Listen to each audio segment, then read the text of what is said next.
Did you know WhatsApp could be filling your phone gallery with every photo and video you receive? It annoys wastage storage and makes finding your own picture harder.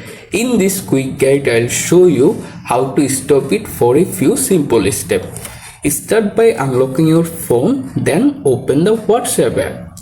After open the app, go to the conversation if you want to stop it, then tap on the contact name at the top to open the menu. Scroll down, find the media visibility option, tap on it. Right now this option is enabled. To stop photo from automatically save, this time select no and tap OK to confirm. And that's it. If you decide to, you can stop it at the all conversation at one time. Don't worry. Simply tap on the three dots more icon in the top right corner. After that, select settings. Once you are in settings, scroll down, tap on chats.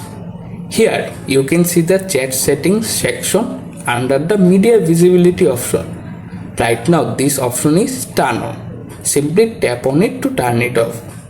And boom, you have successfully done. Thanks for watching. Please subscribe to my channel.